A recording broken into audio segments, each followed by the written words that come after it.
하나님 말씀 보겠습니다. 오늘 하나님께서 우리에게 주시는 말씀 디모데후서 1장 3절로 8절까지의 말씀입니다.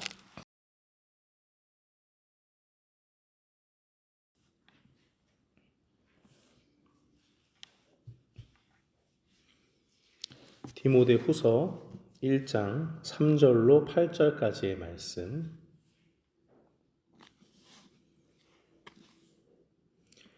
우리 다 찾으신 줄 알고 함께 봉독하겠습니다. 내가 밤낮 간구하는 가운데 쉬지 않고 너를 생각하여 청결한 양심으로 조상적부터 섬겨오는 하나님께 감사하고 내 눈물을 생각하여 너 보기를 원함은 내 기쁨이 가득하게 하려 함이니 이는 내 속에 거짓이 없는 믿음이 있음을 생각함이라. 이 믿음은 먼저 내 외조모 로이스와 내 어머니 유니게 속에 있더니 내 속에도 있는 줄을 확신하노라.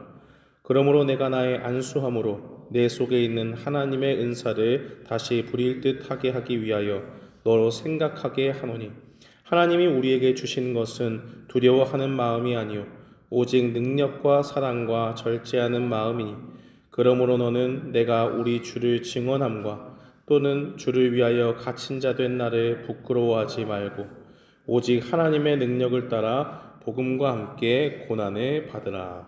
아멘. 저는 본문 말씀 디모데후서 1장 3절로 8절 말씀을 통해서 두려움이 아닌 능력으로 라는 제목으로 주의 말씀을 선포하겠습니다. 사람은 누구나 인생의 거센 폭풍우를 만났을 때에 내가 누구이고 또 어디서 왔는가 하는 정체성의 뿌리를 기억해야만 두려움에 휩쓸리지 않고 중심을 잘 잡아서 나아갈 수가 있습니다. 어느 가문에서 대대로 내려오는 작은 나침반 하나가 있었습니다. 할아버지와 아버지가 여러 전쟁터를 거치고 또 거친 바다를 지날 때마다 길을 찾아주었던 소중한 유산이었습니다. 세월이 흘러서 그 가문의 젊은 손자가 깊은 광야에서 길을 잃고 맹추위 가운데 두려움에 떨게 되었습니다. 사방이 어두워지고 하나도 길을 알지 못하는 그런 절망적인 순간이 밀려올 때에 그는 주머니 속에서 할아버지와 아버지가 사용했던 나침반을 발견하게 됩니다. 그리고 그것을 보면서 생각했습니다. 그렇지, 우리 할아버지와 아버지도 이 나침반을 보면서 이보다 더 혹독한 시련을 겪으면서 공포를 이겨내고 살아나지 않았는가.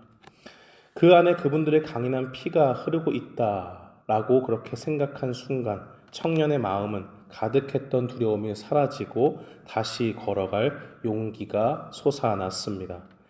이 가족의 나침반이라는 유산이 청년의 정체성을 다시 일깨우자 가슴을 짓누르고 있던 두려움이 사라지고 그 가운데서 힘을 얻게 된 것입니다. 오늘 본문에 등장하는 영적 지도자 디모데가 바로 이 청년과 같은 상황이었습니다. 바울이 디모데 후서를 기록할 당시에는 아주 로마 황제의 네로에 의해서 잔혹한 기독교를 박해하는 그런 시간들이 계속되고 있었던 시기였습니다. 바울은 그 가운데에 로마 감옥에 갇혀 있었고 그 가운데서 이전에 사도행전 28장에서 경험했던 가택연금 상태와는 달리 이제는 로마의 춥고 어두운 지하 감옥에서 갇혀서 곧 죽을 참수형을 당할 날을 기다리고 있었습니다. 당시 사회에서 예수 그리스도를 믿는다고 하는 것은 황제에 대한 반역죄로 여겨졌고 그 가운데서 그 사람과 알고 지내고 또 관계를 하고 있는 많은 사람들은 곧 자신의 목숨까지도 위태로운 처지에 놓이게 되었습니다. 그래서 많은 사람들은 바울을 떠나게 됩니다. 그리고 디모데는 바울이 이 처한 상황을 보면서 무엇을 생각했을까요? 나도 복음을 위해서 헌신하고 있는데 하나님께서 나를 휘황찬란하게 천사를 통해서 보호해 주기보다는 저렇게 비참한 가운데 나를 죽음으로 몰아가시진 않을까 하는 두려움을 느끼게 되는 것입니다. 뿐만 아니라 디모데가 목회했던 에베소 교회도 문제가 매우 많았습니다. 부활이 이미 지나갔다고 하는 후메네오와 빌레도 같은 거짓 교사들이 일어나서 성도들의 믿음을 뒤흔들고 있었습니다. 디모데는 나이도 비교적 젊은 편이었고 심각한 위장병까지 앓고 있었고 기질적으로도 굉장히 눈물이 많았던 사람으로 느껴집니다. 이런 상황 속에서 디모데는 사방이 꽉 막힌 것 같은 절망적인 상황 속에서 영적인 불씨가 다 사그러지고 있었습니다. 이때 로마 지하 감옥에서 참수형을 기다리던 그 영적인 아버지 사도 바울은 디모데의 정체성을 다시 한번 일깨워주기 위해서 감옥 안에서 펜을 들고 그에게 편지를 써 내려갑니다. 사랑하는 성도 여러분, 믿음을 가진 성도들도 두려움에 빠질 수가 있습니다. 디모데는 바울이 그 속에 거짓이 없는 믿음이 있다라고 인정할 정도로 진실한 믿음을 가진 사람이었습니다. 그런데 그가 지금 바울의 편지에 의하면 큰 두려움에 빠져 있는 것을 우리는 목도합니다. 우리 중에도 디모데와 같이 믿음이 있지만 두려워하는 사람이 있습니다. 복음은 알지만 그것을 말하기 두려워하는 사람이 있습니다.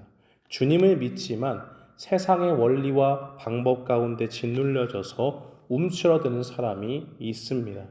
내가 어떻게 할 수 없는 나의 상황과 환경이 나를 둘러싸서 그 가운데 두려움에 빠져 있는 사람이 있다는 말입니다. 그렇다면 바울은 두려움에 떠는 디모데에게 그리고 이 디모데에게 보낸 편지를 통해서 오늘을 살아가는 믿음은 있지만 두려움 앞에 떨리는 우리에게 무엇을 말하고 있을까요? 바울은 세 가지를 이야기합니다. 첫째로 바울은 두려움을 떠는 디모데에게 신앙의 유산과 영적인 정체성을 기억하라고 알려줍니다. 세상의 거센 풍파 앞에서 두려움을 이기는 첫 번째 방법은 내 믿음이 우연히 생겨나지 않았다는 것을 자각하는 것입니다. 우리에게 주어진 믿음은 하나님께서 믿음의 조상들을 통해서 미리 알려주신 것이요 바로 그 가운데서 열매로 우리에게 주어진 것임을 깨달아야 됩니다. 3절과 5절 말씀은 증거하기를 내가 밤낮 간구하는 가운데 쉬지 않고 너를 생각하여 청결한 양심으로 조상적부터 섬겨오는 하나님께 감사하고 이는 내 속에 거짓이 없는 믿음이 있을까 생각함이라. 이 믿음은 먼저 내 외조모 로이스와 내 어머니 유니게 속에 있더니 내 속에도 있는 줄을 확신하노라 라고 그렇게 말씀합니다. 바울이 하나님께 옥중에서도 감사할 수 있는 이유는 무엇이었을까요? 바울은 디모데가 두려움에 떨고 있을 때 그 안에 있는 거짓이 없는 믿음을 보았습니다. 바울이 조상적부터 섬겨오던 하나님은 어떤 분이십니까? 바울이 믿는 하나님은 무기력하게 자신의 감옥에 방치하는 분이 아닙니다. 이스라엘의 역사 속에서 수많은 위기와 고난을 뚫고 구원의 약속을 성취해 오신 하나님이 바로 이 바울이 붙잡았던 조상 때부터 섬겨오던 그런 하나님입니다. 그 구원의 약속을 성취해 오신 하나님께서는 이스라엘 백성들이 애굽에서 종노릇할 때에 그들의 부르짖음을 듣고 반응하신 분입니다. 그들이 절망적인 노예 생활 속에서 아무런 소망이 없을 때에 하나님께서는 그들을 건져주셨습니다. 이스라엘 백성들의 모습은 그때에 인간적인 눈으로 바라보면 완전히 버려진 것처럼 보였습니다. 그러나 하나님은 모세를 그들의 지도자로 부르시면서 이렇게 말씀합니다. 여호와께서 이르시되 내가 애굽에 있는 내 백성의 고통을 분명히 보고 그들이 그들의 감독자로 말미암아 부르짖음을 듣고 그 근심을 알고 내가 내려가서 그들의 애굽의 내 손에서 건져내고 그들의 그 땅에서 인도하여 아름답고 광대한 땅 젖과 꿀이 흐르는 땅 곧 가나안 땅으로 데려가겠다라고 이렇게 말씀해 주십니다. 또한 하나님께서는 유다 왕국이 바벨론 제국에 의해서 비참하게 멸망당하고 이스라엘 백성들이 이방 땅에 포로로 끌려갔을 때에 사람들은 성전이 파괴되고 이제 하나님의 영광도 다 저물어서 하나님의 백성도 패배하고 하나님도 실패했다라고 그렇게 생각을 했습니다. 그러나 선지자 예레미야는 예루살렘의 멸망이라는 캄캄한 고난 속에서도 70년이 차면 하나님의 회복이 이루어진다라는 그 약속의 말씀을 선포합니다. 그래서 예레미야서 29장 10절로 11절 말씀을 보면 여호와께서 이같이 말씀하시니라. 바벨론에서 70년이 차면 내가 너희를 돌보고 나의 선한 말을 너희에게 성취하여 너희를 이곳으로 돌아오게 하리라. 여호와의 말씀이니라. 너희를 향한 나의 생각을 내가 아나니 평안이요 재앙이 아니니라. 너희에게 미래와 희망을 주는 것이니라 라고 그렇게 말씀해 줍니다. 페르시아 이 바사 제국의 고레스 왕을 움직여서 바벨론을 무너뜨리고 포로를 귀환시킨 다시 이스라엘 백성들이 예루살렘으로 돌아오게 하신 역사는 하나님이 세상 제국의 권세보다 더 크신 분이며 인간의 절망을 넘어서 구원의 역사를 주관하시는 하나님이심을 우리에게 알려줍니다. 바로 그 역사의 주관자이신 하나님께서 신실하게 일하셔서 나와는 관계없이 일하시는 것이 아니라 나의 삶 가운데 역사하셔서 나의 속에 하나님을 믿는 믿음을 주셨습니다. 로마의 압제 가운데서도 하나님은 약속하신 메시아를 이스라엘 백성들에게 보내주시고 그 가운데 우리를 위해 구원자로 오신 예수 그리스도를 믿는 믿음 가운데서 이 세상의 전체 구원의 역사를 이루어가시는 하나님께서 나에게 찾아오셔서 그 주님을 믿는 믿음을 주신 것입니다. 그 하나님께서 크신 구원의 계획으로 바울에게 역사하셨습니다. 그래서 죄인 중에 괴수였던 그리스도인들을 잡아 죽이려고 출발했던 바울은 다메섹 도상에서 예수님을 만나고 이제는 완전히 그의 삶이 바뀌어서 하나님을 전하고 예수 그리스도의 복음을 전하는 증인으로 살게 되었습니다. 그 가운데서 그는 청결한 양심으로 하나님을 섬겼고 또한 그 믿음을 하나님께서는 가정을 통해서 외할머니 로이스와 어머니 유니게를 통해서 디모데에게 주셨습니다.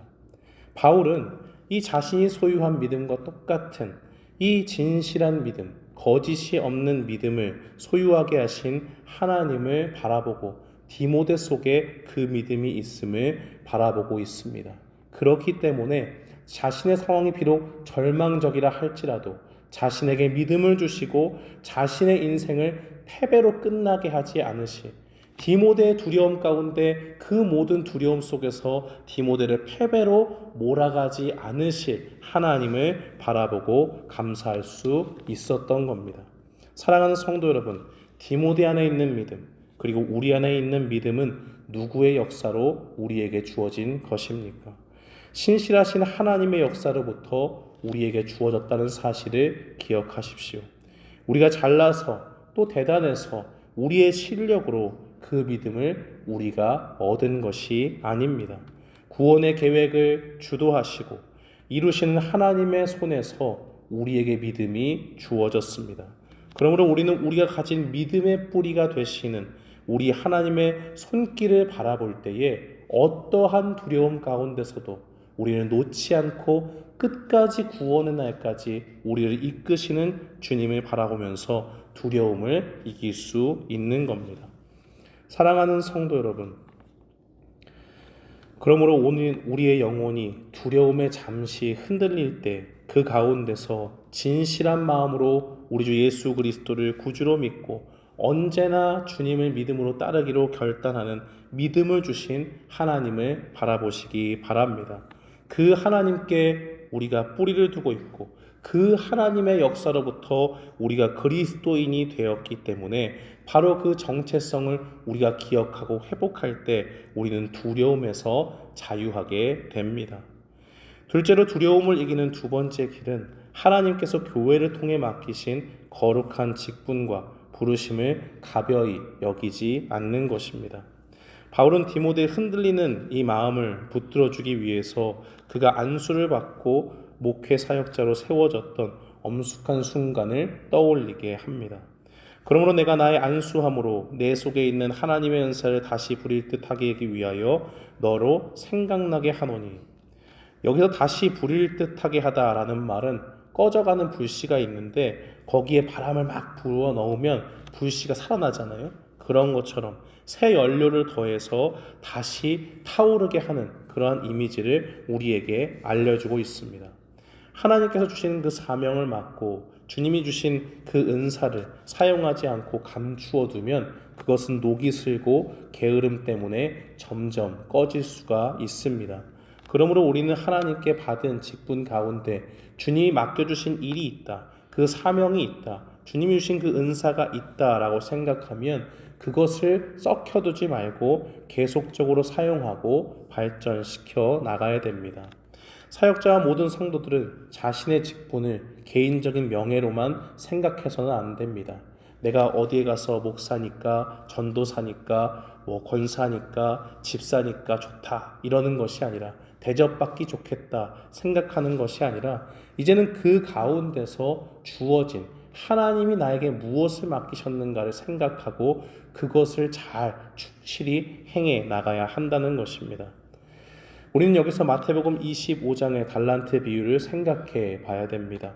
마태복음 25장에서 달란트 비유는 예수님께서 주신 비유의 말씀입니다.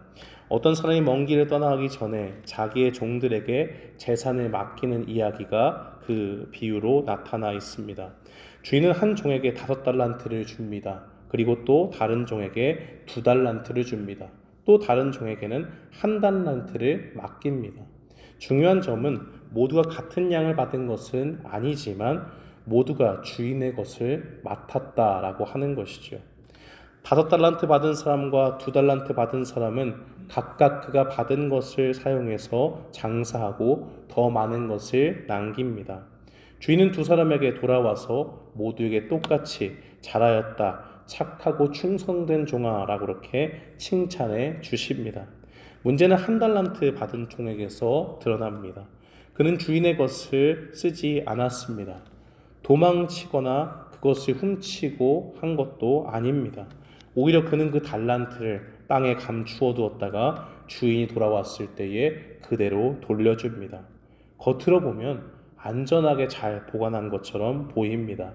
그러나 예수님은 그 행동을 충성이라고 평가하지 않으셨습니다. 왜냐하면 주인이 맡긴 것은 단순히 잃어버리고 보관하는 것에 뜻이 있지 않기 때문입니다. 주인이 그에게 비록 단 1달란트만 주었지만 주인의 뜻은 주인의 뜻대로 그것을 책임있게 사용하라는 것이었습니다. 맡겨진 것은 보존용 장식품이 아니라 주님의 나라, 그것을 맡겨주신 주인의 나라를 위해서 사용되어야 하는 것입니다. 여기서 가장 중요한 것이 바로 마태복음 25장 25절입니다. 1달란트 받은 종은 두려워해서 달란트를 땅에 감추었다고 말합니다. 그는 자기 행동의 이유를 두려움이라고 말합니다. 혹시 실패하면 어떡하나? 주인이 준 게 있는데 이걸 다 잃어버리면 어떡하지? 주인이 와서 그것을 책망하면 어떡하지? 하는 그런 두려움의 마음이 그를 움직이지 못하게 했습니다. 하지만 그 두려움은 참된 경외가 아니었습니다. 제자로서 그 주인이 맡겨주신 것을 잘 관리해야 되는 청지기로서 올바른 모습이 아니었습니다. 바로 그 두려움이 그에게 맡겨진 모든 책임들을 다 묻어두고 오히려 사용할 수 없게 만든 것입니다. 그래서 이 마태복음의 본문은 두려움이 사람을 조심스럽게 만드는 정도에서 끝나지 않고 하나님께 맡겨진 일을 오히려 멈추고 하나님의 뜻과 전혀 다르게 살았을 때 오는 그러한 충격적인 결론을 우리에게 알려줍니다. 칭찬이 아니라 책망을 받고 하나님 나라에 들어가는 것이 아니라 오히려 밖에 슬피 울며 쫓겨나가는 그러한 결론으로 이 이야기는 마무리됩니다. 바로 이것이 디모데후서의 말씀과 연결되는 지점입니다.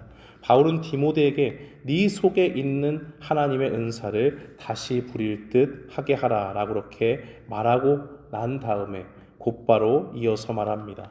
하나님이 우리에게 주신 것은 두려워하는 마음이 아니다 라고 그렇게 말씀합니다.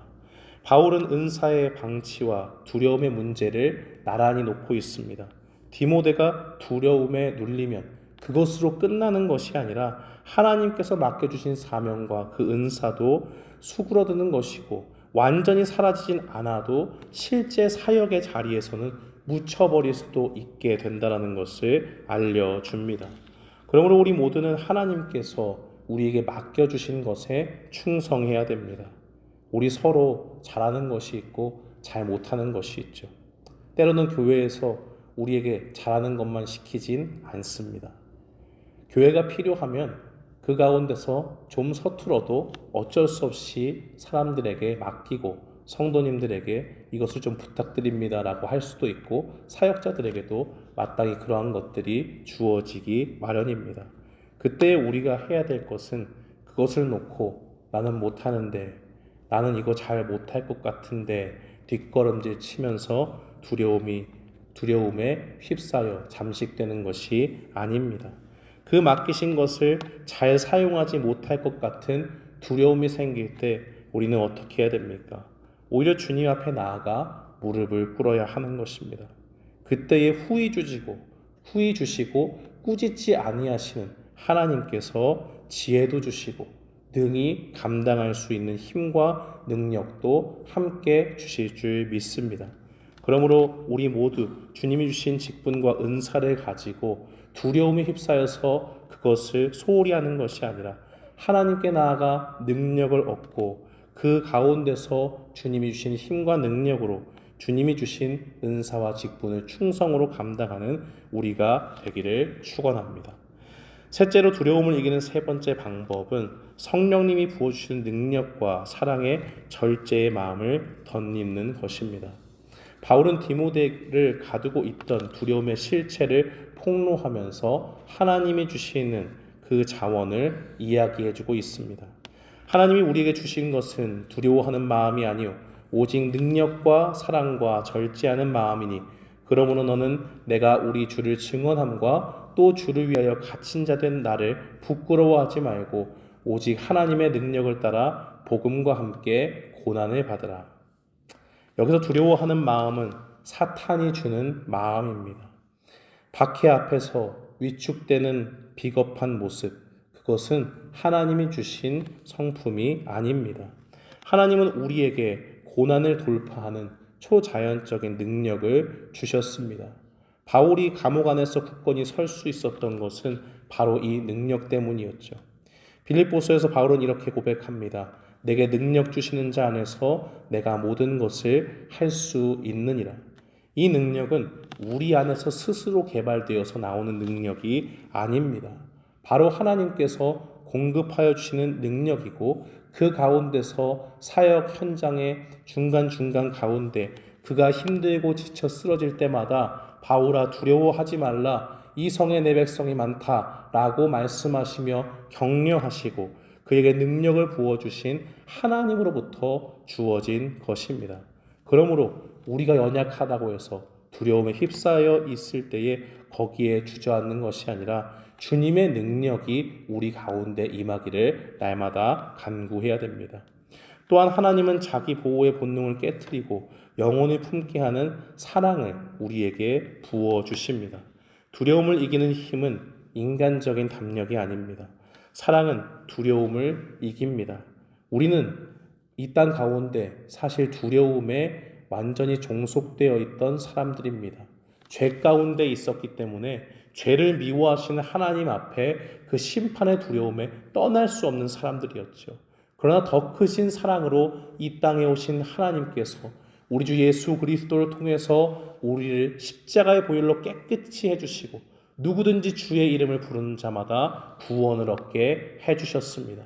바로 그 은혜 가운데서 우리가 죄의 용서를 받고 우리가 얻을 수 없는 의로움을 그리스도를 통해 받게 하셔서 이제는 우리가 두려움에 떠는 사람이 아니라 주님의 사랑에 감사하며 나아가는 그러한 사람으로 바뀔 수 있도록 우리에게 은혜를 베풀어 주신 것입니다. 하나님은 바로 이러한 사랑의 능력을 우리에게 부어 주셨습니다. 그렇기 때문에 사도 바울은 그가 사역하는 현장 가운데서 돌에 맞아 죽었을 지경에 있을지라도 사람들이 죽었나 했을 때 다시 일어나서 놀랍게도 그 돌을 던지며 자신을 핍박했던 그 성으로 다시 돌아갑니다. 어떻게 죽음의 두려움이 코앞에서 내 눈앞에 문턱까지 왔는데 바울이 그렇게 할 수가 있었습니까? 바울의 눈에는 그 성에 있는 사람들이 악함 가운데 있는 사람으로 보이지 않았습니다. 그 말은 자신을 향해서 죄악의 무지함에 빠져 있었기 때문에 불쌍한 영혼으로 비춰지면서 그들이 불쌍하게도 무지함 가운데 하나님의 진노를 향해서 달려가는데 그것을 알지 못하니 하나님이 죄인을 사랑하시는 마음이 그에게 임해서 그 죽음의 두려움도 이기면서 사랑의 마음으로 그들에게 다시 나아갈 수 있었다는 것입니다. 사랑하는 성도 여러분, 바로 그러한 일이 가능한 것은 바울이 대단한 사랑의 사람이었기 때문이 아니라 하나님께서 복음의 능력 가운데 하나님의 사랑을 그에게 먼저 비춰줬기 때문입니다. 그 사랑을 힘입어서 주님의 크신 사랑 가운데 그 사람들을 바라봤기 때문에 그는 바로 두려움을 이기고 주님의 사랑 가운데 그들에게 다시 나아갈 수 있었습니다. 그리고 하나님은 혼란 속에서도 평정심을 유지하는 절제를 주셨습니다. 이 절제라는 단어는 맑은 분별력을 이야기합니다. 사람들이 극한의 공포 가운데 있을 때 어떻게 되는지 아십니까? 완전히 판단력을 잃어버립니다. 훈련을 우리가 열심히 소방훈련 같은 거 열심히 하잖아요. 그거 왜 하는지 아십니까? 생각하기도 전에 몸이 먼저 기억해서 그런 상황이 나타났을 때 머릿속으로 생각하기 전에 몸이 먼저 반응하도록 훈련하는 겁니다. 그런 훈련이 되어지면 생각 가운데 내가 어떻게 해야 되겠다 하는 것이 되는 것이 아니라 몸으로 먼저 체득되었기 때문에 몸이 먼저 움직이죠. 참 신기한 것이 제가 이렇게 매일 출근하는 그 방식이 있었어요. 차를 타지 않고 지하철을 내려가서 반대편으로 건너가는 거였는데 쉬는 날이 다가왔는데 비슷한 곳에 갈 일이 있어서 그곳에 갔더니 제 몸이 저도 모르게 늘 출근하던 그 방향으로 가고 있었습니다. 그렇게 몸이 자동적으로 움직여진다는 것이죠. 그런데 하나님께서는 우리가 두려움에 빠졌을 때에 그 가운데서 능력으로 붙잡아 주시면서 맑은 분별력을 허락해 주십니다. 두려움이 밀려와서 우리의 영혼이 흔들려서 바로 앞에 어떠한 것을 어떻게 처리해야 되는지 우왕좌왕하지 않도록 만드시고 그 가운데서 꿋꿋이 주님의 복음의 일꾼으로 사용될 수 있도록 우리를 붙잡아 주신다는 겁니다. 두려움이 우리에게 찾아오면요, 우리는 판단력을 잃고 작은 위협도 이렇게 거대하게 보이는 것을 우리는 깨닫습니다. 사소한 위험도 저거 저렇게 하면 어떡하지? 라고 지레 겁을 먹고 아무것도 하지 못하고 옴짝달싹 못하게 그 자리에서 다리가 굳게 만듭니다. 그러나 하나님이 주시는 분별력이 있으면 두려움 가운데서도 흔들리지 않습니다. 왜냐하면 그 가운데 현상적인 것을 보는 것이 아니라 믿음의 눈으로 실제를 바라보고 지금 이 상황 가운데서도 나를 붙잡아 주시는 하나님을 바라보기 때문입니다. 바울이 옥에 갇혀서 두려움에 떨고 있는 디모데를 격려할 수 있는 힘은 바로 이 분별력이 있었기 때문입니다. 많은 사람들 앞에 바울은 사형을 앞둔 그저 불쌍한 죄인에 불과했습니다. 그러나 그는 그 가운데서 좌절하지 않았습니다. 왜냐하면 자신이 이 감옥 가운데 죽을지라도 자신의 시대는 끝난다 할지라도 자신 속에 주신 그 믿음을 갖고 있는 디모데가 있고 디모데를 세워서 다시 한번 주님의 사역을 불일 듯이 하게 하실 하나님의 신실하심을 바라보았기 때문입니다. 그러므로 바울은 인간의 의지를 가지고 고난 속에 버티라고 말하지 않습니다. 하나님의 능력을 따라 고난을 받으라고 명령합니다. 고난의 크기보다 우리를 살리시고 공급하시는 하나님의 능력이 훨씬 크기 때문에 두려워하지 말고 주님의 능력을 의지해서 하나님을 바라보고 맡겨진 일들을 감당하는 고난을 감당하라고 말씀해 주시는 것입니다. 사랑하는 성도 여러분, 말씀을 맺겠습니다. 우리는 두려움에 굴복할 자들이 아닙니다. 이미 우리 안에 내주하시는 성령의 능력과 사랑과 절제를 따라서 복음의 영광을 나타내야 될 성도들입니다. 두려움이 엄습할 때에 오늘 말씀을 기억하십시오. 크신 구원의 역사 가운데 우리를 부르신 하나님을 바라보며 우리가 누구인지를 기억하십시오. 그리고 그 가운데 맡겨주신 사명과 직분과 은사를 감당하기 원하시는 주님의 부르심을 외면하지 않으시기 바랍니다. 그리고 우리에게 모든 능력과 사랑과 분별력을 주셔서 모든 일을 감당케 하시는 하나님의 능력을 힘입어서 이 땅 가운데 능히 믿음으로 고난을 감당하는 우리 모두가 되기를 주님의 이름으로 축원합니다. 아멘.